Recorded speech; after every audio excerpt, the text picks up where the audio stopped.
Harold Thompson was 82 years old and had never asked for charity in his life, which made walking into the St. Vincent, Delaware Paul Food Bank in Beaverton, Oregon on the morning of November 3, 2017 feel like the final surrender of dignity he'd spent 8 decades defending. His wife Dorothy, 79 and holding his hand with fingers bent from arthritis that no longer responded to medication they couldn't afford, squeezed gently as they approached the entrance where a cheerful handmade sign read, "All are welcome, and no judgment, just love." Harold wanted to believe that sign, but 60 years of American middle-class pride, the kind built on factory shifts and teaching careers and mortgage payments made on time every month for 30 years, made it nearly impossible to accept that he and Dorothy had become the people who needed food banks, the people who'd run out of options, the people whose government pensions and Social Security checks that had once seemed like reasonable retirement security now left them choosing between Harold's diabetes medication and Dorothy's blood pressure pills, or buying enough groceries to eat more than one meal a day. They'd woken that morning in the house they'd owned free and clear since 1994, the modest 3-bedroom ranch in a Beaverton suburb where they'd raised their 3 children who were now scattered across the country with their own struggles and mortgages and couldn't help even when Harold had finally, painfully, asked in September. The house was paid off, but property taxes had increased from $1,800 annually in 2000 to $4,200 in 2017, and utilities that used to cost $120 monthly now ran $280 because everything, electricity, water, gas, garbage, had increased while their fixed incomes had stayed frozen. Harold received $1,847 monthly from Social Security after working 42 years for the United States Postal Service as a letter carrier, walking the same neighborhood routes in Northeast Portland for 4 decades, and Dorothy received $1,124 monthly from her teacher's pension after 35 years teaching 3rd grade in Beaverton Public Schools. Combined, they had $2,971 coming in each month, which sounded almost reasonable until you subtracted $350 for property taxes divided monthly, $280 for utilities, $450 for Medicare supplemental insurance premiums that still left them with medication copays, $180 for home insurance, $90 for their 20-year-old Buick's insurance and gas, and suddenly they had $1,621 left, and that was before medications which ran another $680 monthly even with Medicare Part D because Harold's insulin and diabetes supplies weren't fully covered and Dorothy's 4 heart medications each had copays that added up fast. That left $941 for food, house maintenance, clothes, anything unexpected, any emergency, any life beyond basic survival. And it might have been just barely manageable except that in March 2017 Dorothy had needed emergency heart surgery when her mitral valve started failing. A surgery that saved her life and cost them $8,500 out of pocket after insurance, which they'd paid by draining the $12,000 they'd managed to save over 10 years for emergencies. And then in July, their ancient furnace had died and needed replacing before Oregon winter arrived. Another $3,800 they didn't have, which they'd paid by taking out a small loan against their house equity, their first debt in 23 years since paying off the mortgage. And now they had a $180 monthly loan payment, which dropped their available money for everything else to $761 monthly. And that meant choosing between food and medications meant choosing between eating and staying alive. Harold had tried finding part-time work, but at 82 with diabetes and a heart condition and hands that shook from decades of gripping mail and decades of aging, nobody was hiring, and Dorothy couldn't work because her arthritis had progressed to the point where her hands couldn't grip a pen or type on a computer, and walking was painful enough that grocery shopping exhausted her for days. They'd applied for food assistance through SNAP, Supplemental Nutrition Assistance Program, the modern name for food stamps, but their combined monthly income of $2,971 put them just barely over the federal poverty line for a 2-person household, which was $2,827 monthly. So they'd been denied, told they made too much to qualify despite the fact that they were skipping meals and losing weight, and Harold had developed dizzy spells from inconsistent eating that made his diabetes harder to control. They'd contacted Oregon's Senior and Disability Services asking about help, and a kind caseworker had given them a list of food banks and meal programs and senior centers that served free lunches, and that list had sat on their kitchen table for 3 weeks, while Harold and Dorothy debated whether they'd really reached the point where food banks were necessary, whether they'd really fallen that far, whether asking for help meant admitting they'd failed at the American promise that said if you worked hard for your entire life, you'd be okay. The morning of November 3rd had been the morning they'd finally accepted they weren't okay. Couldn't be okay without help. Had to swallow whatever pride remained and walk into a building where volunteers would give them free food because they could no longer afford to feed themselves despite 75 combined years of employment and 2 pensions and Social Security and doing everything American society had told them would guarantee security. Harold had put on his best sweater, the navy cardigan Dorothy had given him for Christmas 2012 that still looked presentable even though the elbows were thinning, and Dorothy had worn her nicest pants and blouse, the outfit she'd worn to their grandson's college graduation 3 years ago, because if they were going to ask for charity, they would at least look dignified, would at least show they weren't people who'd given up on themselves, even if circumstances had given up on them. The food bank occupied a large room in the basement of St. Vincent, Delaware Paul's thrift store, and when Harold and Dorothy walked down the stairs, Dorothy moving slowly, gripping the rail, Harold supporting her elbow, they found themselves in a space that had been organized with impressive care. Tables lined one wall holding boxes of dry goods, canned vegetables, pasta, rice, cereal, the shelf-stable staples that food banks distributed. Refrigerated cases held eggs, milk, cheese, some wilted produce that grocery stores had donated rather than throwing away.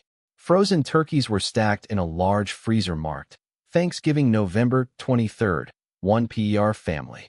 Volunteers wearing bright orange vests moved between stations, greeting clients, checking them in, explaining the selection process, and there was an attempt at cheerfulness, at making this less humiliating, at pretending that needing food you couldn't afford to buy wasn't a crushing indictment of how completely America had failed its elderly working class.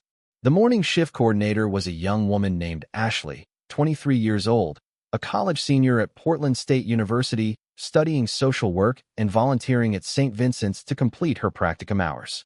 She was enthusiastic and well-meaning and had grown up in a comfortable suburban family where food insecurity had never been a consideration. And when she saw Harold and Dorothy enter, moving slowly, looking uncomfortable, clearly first-timers based on their hesitant body language, she walked over with a big smile and a clipboard, her voice loud and bright with the forced cheerfulness of someone trying to make people feel better about something inherently shameful. She told them welcome, that she was so glad they'd come, that there was no need to feel bad about being here because lots of elderly people needed help these days, that times were tough for everyone.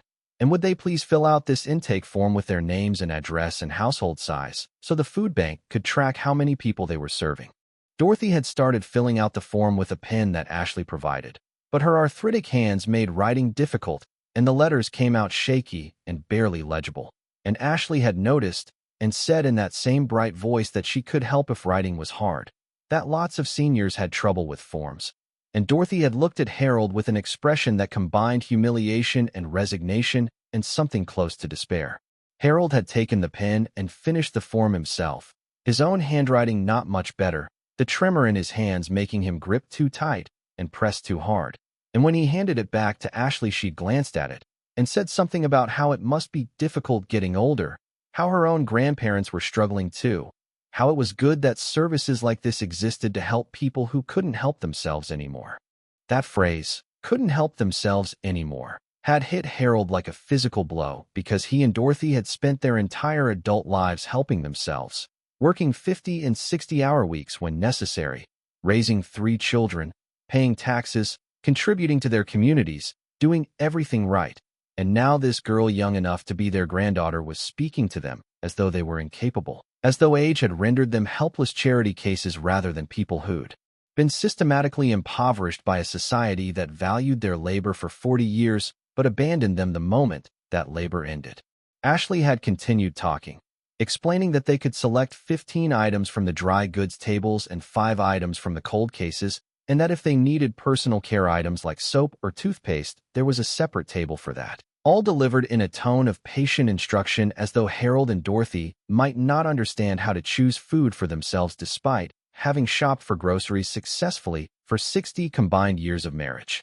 They'd moved through the food bank selecting items with careful attention to nutrition and shelf life, choosing canned vegetables and dried beans and rice and pasta, avoiding the processed foods and sugary cereals because Harold's diabetes meant he had to be careful about carbohydrates. And they'd picked up eggs and milk and a small package of ground beef that was 2 days from its expiration date. And the whole time Harold felt the weight of every person watching them, every volunteer whose cheerful assistance felt like pity, every other client whose presence confirmed they were all in the same sinking boat of American elderly poverty.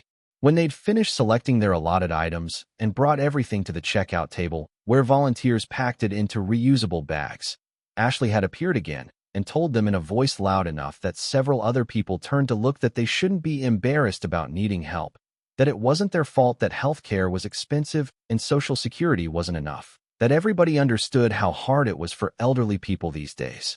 The other volunteers had nodded sympathetically, and one had patted Dorothy's hand and said something about how grateful they should be that food banks existed, and Harold had felt Dorothy stiffen beside him, felt her entire body go rigid with the effort of not crying or shouting or telling these well-meaning young people that she'd taught elementary school for 35 years and had probably taught some of their parents to read and write and do basic math, that she'd spent 3.5 decades shaping young minds and contributing to society and paying into Social Security and saving diligently.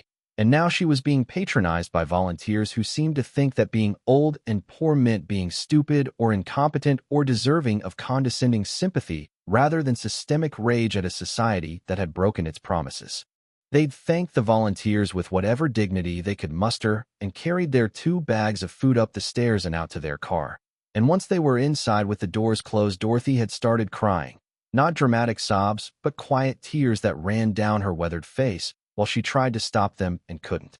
She'd said she felt ashamed, even though she knew logically they had nothing to be ashamed of. That needing food wasn't a moral failure, but a predictable outcome of insufficient retirement income in an economy designed to extract wealth from elderly people through medical costs and property taxes and utility bills that increased every year, while pensions stayed frozen and Social Security cost of living adjustments never matched real inflation. Harold had held her hand and told her they'd done nothing wrong, that they'd worked hard their entire lives and deserved better than this. But even as he said it, he felt the same shame, the same sense that somehow they'd failed despite doing everything they'd been told would lead to security. What neither Harold nor Dorothy knew as they sat in their car outside the food bank crying quietly was that the older man who'd been 3 people behind them in line, the man who'd been watching the entire interaction with Ashley and the other volunteers, was someone who knew exactly who Harold Thompson was, had known him for 40 years, and was about to change everything. His name was George Martinez. He was 74 years old. He was a retired postal worker who'd worked out of the same Northeast Portland station where Harold had been based for his entire career. And he'd recognized Harold the moment they'd walked in, even though Harold clearly hadn't recognized him, because they'd both aged 40 years since their postal service days and memory faded with time, and Harold had walked too many miles and delivered too much mail to remember every colleague he'd worked alongside. George had retired from the Postal Service in 2006 at age 63 with a full pension that had turned out to be surprisingly generous because he'd worked for 45 years and had invested carefully in the thrift savings plan and had gotten lucky with timing, retiring before the 2008 financial crisis devastated so many retirement accounts. He wasn't wealthy, but he was comfortable, his pension and Social Security and some modest savings giving him enough to live without financial stress. And he'd started volunteering at St. Vincent's Food Bank 2 years earlier, partly to stay active and partly because he understood that many of his fellow postal retirees weren't as fortunate as he'd been. That pension calculations varied wildly based on years worked and position held and timing of retirement and a dozen other factors that could mean the difference between comfort and poverty. George had served Harold's wife Dorothy's family postal route back in the early 1970s and had watched Harold work his own route for years, had shared lunch breaks and Christmas parties and retirement celebrations with him. And seeing Harold Thompson, a man who'd been known throughout the Postal Service office as the most reliable carrier in Portland, who'd never called in sick, who'd won service awards, who'd trained new carriers with patience and thoroughness, standing in a food bank being condescended to by a college volunteer who didn't know she was speaking to someone who'd contributed more to their community than she could possibly understand, had filled George with a combination of sadness and anger and determination to do something about it. George had left the food bank immediately after seeing Harold and Dorothy leave, had gotten in his car, and started making phone calls. And within 3 hours, he'd connected with 7 other retired postal workers from the old Northeast Portland station. All men and women in their 60s and 70s who remembered Harold Thompson and were horrified to learn he'd been reduced to food bank dependence. By that evening, they'd created a group text chain and started discussing what they could do. And by the next morning, they decided to create what they'd called the Harold and Dorothy Fund, an informal mutual aid system where they'd each contribute what they could afford monthly to help cover Harold and Dorothy's medication costs and supplement their grocery budget. Because if one of their own had fallen through America's shredded social safety net, then their whole Postal Service family had a responsibility to catch him. George had driven to Harold and Dorothy's house 3 days after the food bank encounter, had knocked on their door at 11 in the morning, and when Harold had answered looking confused because he hadn't recognized George's aged face, George had reminded him who he was, where they'd worked together, the stories they'd shared, and had watched recognition dawn slowly on Harold's face, followed immediately by embarrassment, because if George knew Harold had been at the food bank, then he knew. Harold was struggling, and Harold's pride made that knowledge almost unbearable. George had asked if he could come inside, and Harold had let him in reluctantly, and Dorothy had appeared from the kitchen looking worried because unexpected visitors usually meant bad news. And George had sat down in their living room that was clean but worn, furniture from the 1990s that was comfortable but dated, photos of grandchildren on walls alongside Harold's Postal Service retirement plaque from 2004. George had explained gently and directly that he'd seen them at the food bank, that he wanted them to know there was no shame in needing help, but more importantly that he and their former Postal Service colleagues had created a fund specifically for them, that 8 postal retirees had each committed to contributing between $50 and $100 monthly, depending on what they could afford, and that meant Harold and Dorothy would receive approximately $500 per month. Cash, no strings attached, to use for medications or groceries or utilities or whatever they needed most. He'd pulled out an envelope containing $600, the first month's collection plus extra from George himself, and had set it on their coffee table, and Harold had stared at it like it was a snake that might bite him, his face cycling through emotions too complex to name. Harold had tried to refuse, had said they couldn't accept charity from people who might need that money themselves, that it wasn't right to burden others with their problems. But George had cut him off with a firmness that came from shared Postal Service experience, where carriers looked out for each other because their work was hard and their management was indifferent, and they'd learned that solidarity wasn't just a slogan, but a survival strategy. George had told Harold that this wasn't charity but mutual aid, that the Postal Service had been like a family and families took care of each other, that every single contributor remembered Harold helping them when they'd been new carriers, remembered his patience and mentorship, and the way he'd covered routes when people were sick and had never complained and had embodied what it meant to be a good colleague. And this was their chance to pay back decades of Harold's generosity with generosity of their own.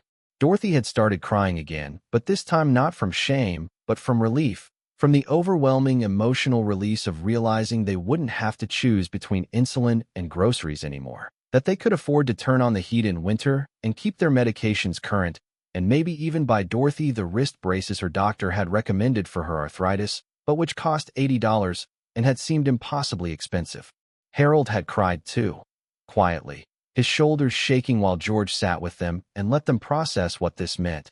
And after several minutes, Harold had said they didn't know how to thank him, how to thank all of them. And George had said there was nothing to thank, that this was what people did for each other when the system failed them, that America had abandoned its elderly workers but communities didn't have to, that every one of the contributing postal retirees considered this money better spent on Harold and Dorothy than on restaurants or new clothes or whatever else they might have bought with it.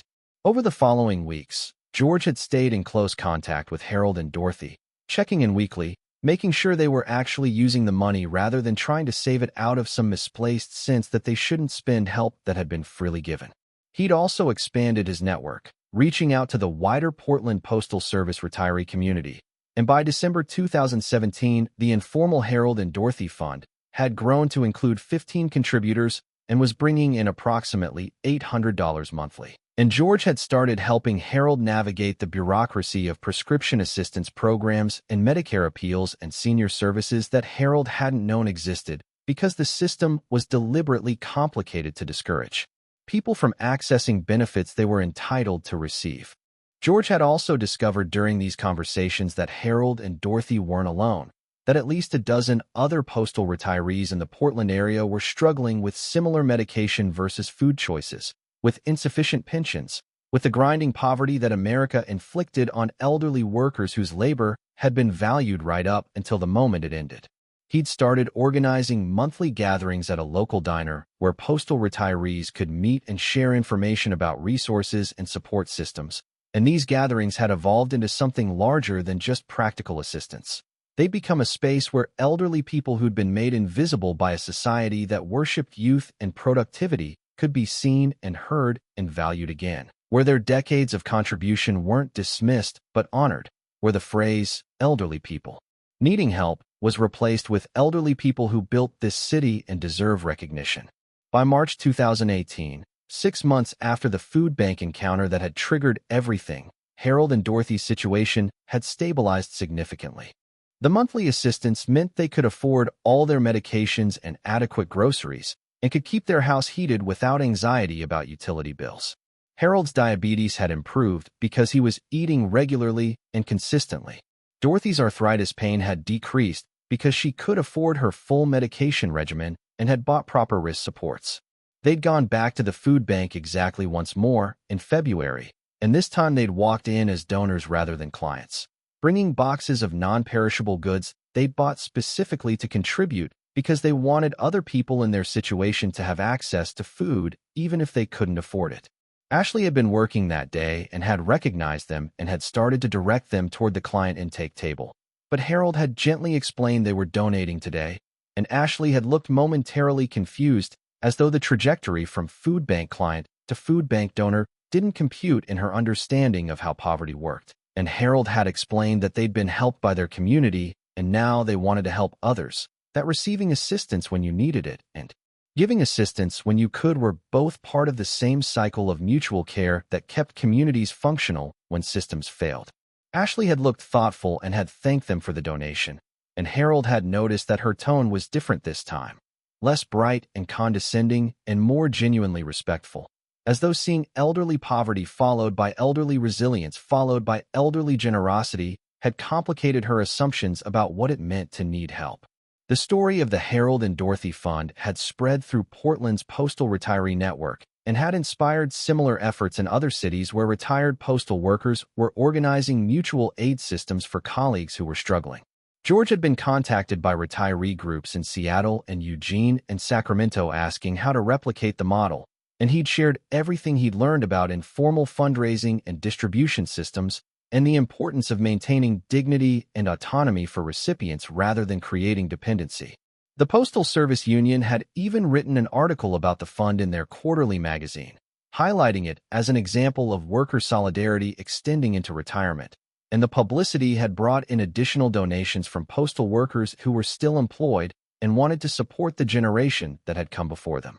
Harold had eventually joined George in organizing the monthly retiree gatherings, and had become something of an advocate for elderly postal workers, speaking at union meetings about the gap between pension promises and pension realities, about how cost of living adjustments in retirement benefits rarely matched actual inflation in food and housing and medical costs, about how the same government that had employed postal workers for decades was now structuring retirement programs in ways that guaranteed poverty for anyone who didn't have significant personal savings beyond their pension. He'd testified at an Oregon state legislature hearing about senior poverty in February 2019, describing the choice between medicine and food that he and Dorothy had faced, describing the shame of the food bank encounter, describing the relief and dignity that came from community mutual aid rather than institutional charity.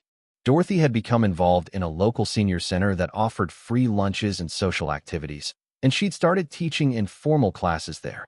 teaching seniors how to use computers and smartphones, how to navigate Medicare and prescription assistance programs, how to apply for benefits they were entitled to but didn't know existed. She discovered that her 35 years of teaching third graders translated surprisingly well to teaching 70-year-olds, that the patience and clarity she'd developed explaining reading and math to 8-year-olds worked just as well explaining technology and bureaucracy to her peers. The senior center had eventually hired her part-time, just 8 hours per week at $15 per hour, but that extra $120 weekly made a meaningful difference, and more importantly gave Dorothy a sense of purpose and contribution that retirement had taken away. By November 2019, 2 years after the humiliating food bank encounter that had catalyzed everything, Harold and Dorothy were in a fundamentally different situation than they'd been in November 2017. They still weren't wealthy. Their combined monthly income, including the Harold and Dorothy Fund contributions and Dorothy's part-time senior center work, totaled approximately $4,500, which was comfortable but not extravagant. But they were no longer choosing between medicine and food, no longer skipping meals, no longer living in constant financial anxiety about what would break next or what emergency would devastate them. More importantly, they'd become part of a community of mutual support, where elderly people weren't abandoned to navigate poverty alone, but were instead held within networks of care that recognized their humanity and honored their contributions.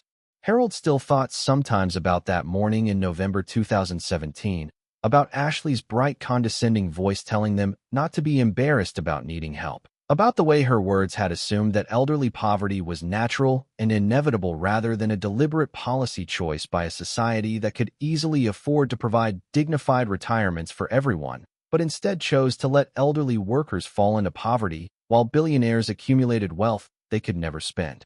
He thought about how close he and Dorothy had come to a slow decline into malnutrition and preventable illness and early death because they couldn't afford both insulin and groceries, about how many other elderly people were in situations just as dire but didn't have a George Martinez to recognize them and mobilize their community, about how American society treated elderly poverty as an individual failure rather than a collective abandonment.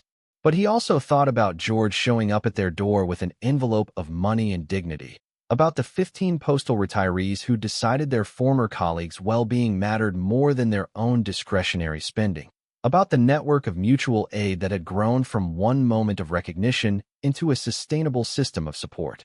He thought about how he and Dorothy had gone from food bank clients to food bank donors, from people being helped to people helping others, and how that trajectory proved that poverty wasn't a permanent condition or a character flaw, but a circumstantial crisis that could be resolved through community solidarity. He thought about the difference between charity that condescended and mutual aid that honored, between assistance that assumed helplessness and support that recognized agency, between a society that abandoned its elderly and a community that refused to let them fall. On Thanksgiving 2019, Harold and Dorothy hosted a dinner at their house for the entire Harold and Dorothy Fund network. All 15 contributing postal retirees plus spouses and partners. 26 people total crowded into their living room and dining room and kitchen, sharing food and stories and gratitude for the community they'd built together. George had given a toast thanking Harold for being the kind of person worth organizing around, thanking Dorothy for her grace and resilience, thanking everyone present for proving that working-class solidarity didn't end at retirement, that the values postal workers had learned on their routes, looking out for each other, covering for colleagues in need, understanding that collective care was stronger than individual struggle, were values that extended across entire lifetimes. Harold had responded with his own toast thanking George for seeing him that day at the food bank and choosing to act, thanking everyone for their generosity and for treating assistance as a mutual responsibility rather than as charity, thanking Dorothy for 60 years of partnership and for never losing faith that they'd figure something out even when figuring it out had seemed impossible. The gathering had felt less like Thanksgiving dinner and more like a celebration of what was possible when people refused to accept that elderly poverty was inevitable, when communities organized around care rather than abandonment, when the values of solidarity that had sustained working people during their employment years were maintained and strengthened during their retirement years. And when the meal was finished and people were preparing to leave, several of the retirees had pulled George aside and told him they wanted to expand the model, wanted to create similar support networks for other struggling postal retirees, wanted to make sure that Harold and Dorothy's story wasn't unique, but was instead the beginning of a broader movement toward mutual aid among elderly workers who'd been failed by the retirement security they'd been promised but never received. Harold and Dorothy Thompson's story was proof that the difference between elderly poverty and elderly stability was often just a few $100s monthly and a community that refused to look away, that the phrase, "lots of elderly people need help," could be either a condescending dismissal or a call to action, depending on whether you saw elderly poverty as inevitable or as a solvable crisis requiring collective response. Their story proved that 75 combined years of work and contribution didn't guarantee security, but should have, that a society wealthy enough to create billionaires was wealthy enough to ensure no elderly person had to choose between medicine and food, but chose not to, and that when systems failed their communities didn't have to. That mutual aid and solidarity and the simple act of seeing someone and choosing to help could mean the difference between despair and dignity, between humiliation and hope, between accepting poverty as punishment for aging and rejecting it as the policy choice it had always been. Harold and Dorothy Thompson's story reminds us that an 82-year-old retired postal worker and a 79-year-old retired teacher who'd worked a combined 75 years stood in a food bank being told, "Don't be embarrassed. Lots of elderly need help," by a volunteer who didn't know they'd spent their entire adult lives contributing to the society that had abandoned them the moment their labor ended. They'd done everything right. Harold worked 42 years for the U.S. Postal Service. Dorothy taught third grade for 35 years. They paid their mortgage, raised 3 children, saved what they could, and in their 80s, they were choosing between Harold's Insulin and Groceries because their combined $2,971 monthly Social Security and pension couldn't cover medication costs, that Medicare didn't fully pay, and property taxes that had doubled, and utility bills that had tripled while their income stayed frozen. This wasn't a failure of character. It was a failure of systems. America promises that hard work leads to secure retirement. But millions of elderly Americans discover too late that Social Security wasn't designed to cover actual living costs, that Medicare has gaps that swallow life savings, that pensions calculated decades ago don't account for inflation in healthcare and housing, that the same society that valued their labor for 40 years renders them invisible and expendable the moment that labor ends. But Harold and Dorothy's story also proves what's possible when communities refuse to accept elderly poverty as inevitable. George Martinez saw Harold at that food bank and didn't look away. He organized 7 postal retiree colleagues. They created the Harold and Dorothy Fund, 8 people contributing $50 to $100 monthly. Within months, 15 contributors sending $800 monthly. Within 2 years, a model being replicated across multiple cities. Mutual aid proving more effective and more dignifying than institutional charity. The difference between elderly poverty and elderly stability was $500 to $800 monthly, and a community that chose solidarity over abandonment. That's not a heartwarming story, it's an indictment. Why should elderly workers need former colleagues to organize informal funds to afford medicine and food? Why isn't Social Security actually sufficient for survival? Why does Medicare have gaps that bankrupt seniors? Why do we accept that people who built America should spend their final years choosing between insulin and groceries? Like, subscribe, and share if you believe 75 years of work should guarantee dignity, not food bank humiliation. Join the conversation. Have you or your elderly family members faced the choice between medicine and food? How did you survive? What needs to change? Share your story below. Remember, Harold and Dorothy weren't lazy or irresponsible. They worked their entire lives. They saved. They did everything right. And they still nearly fell through the cracks. That's not their failure. That's America's. The elderly aren't burdens. They're workers who built this country and deserve better than poverty as a reward for aging. Support senior advocacy. Support Social Security expansion. Support Medicare for all. Support communities that refuse to let elders fall.